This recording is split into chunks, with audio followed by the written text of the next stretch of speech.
कि तुम जो है तो यहाँ पर अर्थरा निर्माण कर रहे और तुम्हारे ऊपर 353 दाखिल कर दूँ।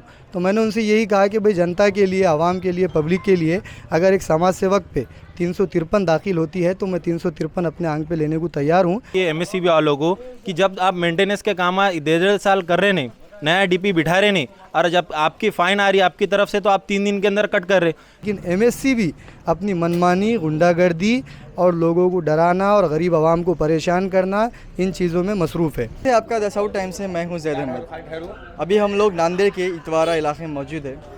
आप देख सकते हैं यहाँ पर जो अभी पिछले 2-3 महीने पहले यहाँ पर मीटर बैठे हैं, पूरे नांदेड़ में आपको पता है इलीगल मीटर्स बिठा रहे हैं। क्योंकि जब मीटर आप किसी घर पे बिठाते हैं तो पहले उसको नोटिस देना पड़ता है, उसके बाद आप मीटर बिठा सकते हैं। लेकिन यहाँ पर तो मीटर बैठ गए और अभी यहाँ पर जो मीटर पे जो फ़ाइन है, पुराने मीटर पे जो फ़ाइन है, वो फ़ाइन यहाँ पर भरपाई करने के लिए लोग आए हैं और जिन लोगों ने फ़ाइन नहीं भरा उनके मीटर काट रहे हैं। आपको पता है पूरे नांदेड़ के इलाके में यहाँ पर फ्लड आया हुआ है, सैलाब आया हुआ है, लोग परेशान हैं। हर जगह में आप जाकर देखेंगे, पिछले हम 5 दिनों से ग्राउंड पे है, हर जगह लोग परेशान हैं। कल हमारी कमिश्नर से बात हुई, आप मेरी वीडियो पे देख सकते हैं। मैंने कमिश्नर का जब इंटरव्यू लिया, कमिश्नर ने भी हमारे कोई प्रॉपर सवालों का जवाब नहीं दे सका।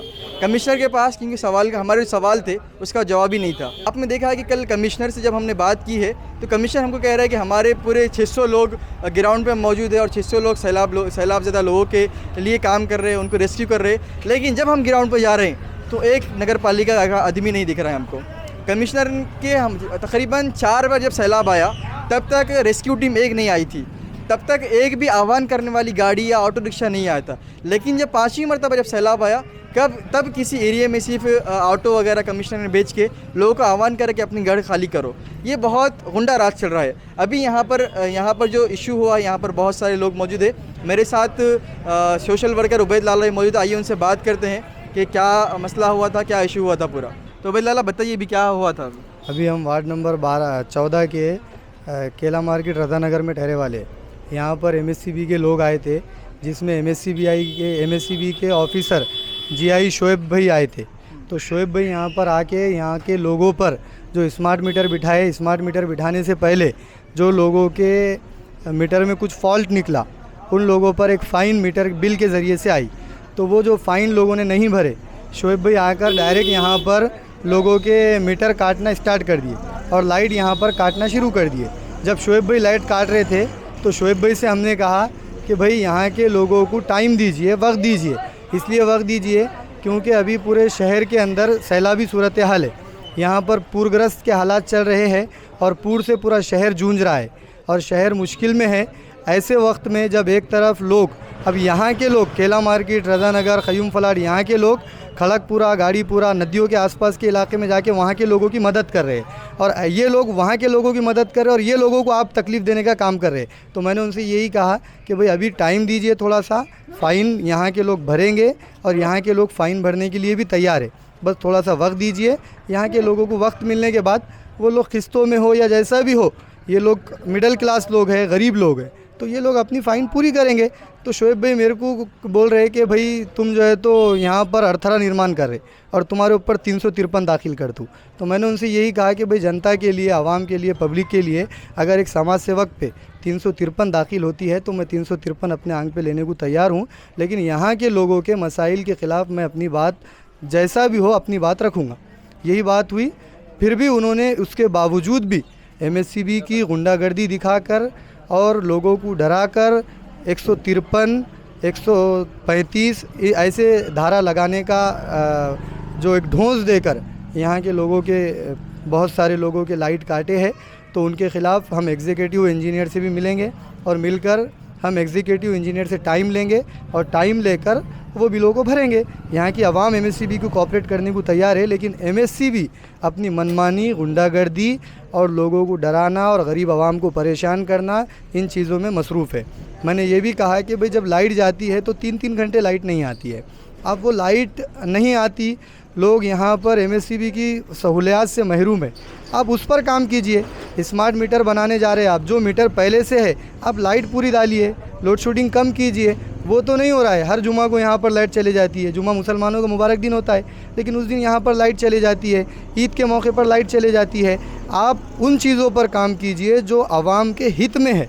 यही भारत का संविधान भी कहता है, भारत का कानून भी कहता है। आप उन पर काम नहीं करने के बावजूद लोगों को डराने का काम कर रहे हैं। मेरे साथ और भी यहाँ के लोग मौजूद हैं। तो आज जैसा कि एमएससीबी के लोग आए थे, तो क्या हुआ था, पूरा माजरा बताइए। लोगों का लाइट बिल जो है तो ज़्यादा आया करते, और वो वजह से लाइट उन्होंने सामने वाले काट के चले गए। अब प्रशासन की थोड़ी गलती तो है कि लोगों को नोटिस दे के जागरूक करके लाइट को काटना चाहिए, मगर उन्होंने अपनी हड्डर्मी करके अपने पावर का गलत इस्तेमाल करके लोगों को तकलीफ में डाल के गए। अब जो लीडर गुजर गए, अभी माजी लग गया उनका काम है कौम की रहबरी करना चाहिए। तो आइए, अभी मेरे साथ यहाँ के रहीवासी लोग भी मौजूद है। तो क्या हुआ था यहाँ पर? सबसे पहले कि नए मीटर डालने से पहले नए मीटर जब बैठ रहे थे, हमने उनको पूछे कि भाई आपको परमिशन है क्या। सबसे पहले उन्होंने बोले हमारे पास परमिशन है, नए मीटर बिठा रहे। मैंने उनसे ये कहा कि नए मीटर आप बिठाइए, आपको अधिकार है, लेकिन सबसे पहले ये महल्ले का मसला ये लाइट चली जाती बार बार। मेंटेनेंस के काम देखो, आप देखो पूरा मेंटेनेंस पूरे वायरा निकले हुए हैं, मेंटेनेंस का काम पूरा रुका हुआ है। अगर पानी आता है तो लाइट चली जाती है आधा घंटा, जुमा होती है, जुमा के दिन लाइट चली जाती, ईद के दिन लाइट चली जाती। मेरा बोलने का मतलब ये है, अभी और आज के दिन ये आए इसलिए आए नो कि जो फ़ाइन आए थे सबको 25,000 रुपये से लेके 1-1 लाख रुपए तक फ़ाइन दी गई। जो नहीं भरे उनके आज मीटर काटे गए। मैं बोलना ये चाह रहा हूँ कि एमएससीबी वालों को कि जब आप मेंटेनेंस के काम 1.5 साल कर रहे नहीं, नया डीपी बिठा रहे नहीं, और जब आपकी फ़ाइन आ रही है आपकी तरफ से तो आप 3 दिन के अंदर कट कर रहे। जब हमारे सोशल वर्कर उबैद लाला हमारे साथी जब आके बीच में उनको बात करे कि सर आप रुक जाइए, तो उनको एक नहीं धमकी दी जा रही, आपके ऊपर ये FIR लगा के धमकियाँ दी जा रही। जी, मेरा सवाल यहाँ पर ये आता है कि जब पूरे नांदेड़ में फ्लड का हालात चल रही है, सैलाब ज़्यादा हालत चल रही है, आप देख सकते हैं कि यहाँ पर जो लोग रहते हैं वो पूरे रोज़ कमाने और खाने वाले लोग हैं। सैलाब की वजह से पूरे नांदेड़ की सूरत हाल बहुत ख़राब है। लोगों को मजदूरी नहीं मिल रही है, लोगों को काम करने के ज़राए नहीं मिल रहे हैं। आप देख सकते हैं ये एरिया में जितने भी लोग हैं वो फ्रूट और तरकारी बेचने वाले लोग हैं। फ्लड की वजह से ना इनकी गाड़ी लग रही है, ना इनकी दुकानें लग रही है। ऐसी हालत में आप अगर मीटर आके काटेंगे तो पब्लिक पर आप अत्याचार कर रहे हैं।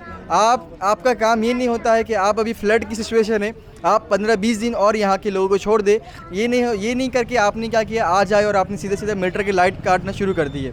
मेरा सवाल प्रशासन से ये है, क्या फ्लड में भी आप पब्लिक पे अत्याचार करेंगे? एक तरफ तो आप फ्लड के लोगों के ऊपर अत्याचार कर ही रहे, क्या अभी भी आप यहाँ पर मीटर के ज़रिए से, लाइट के ज़रिए से यहाँ के लोगों पर अत्याचार करेंगे?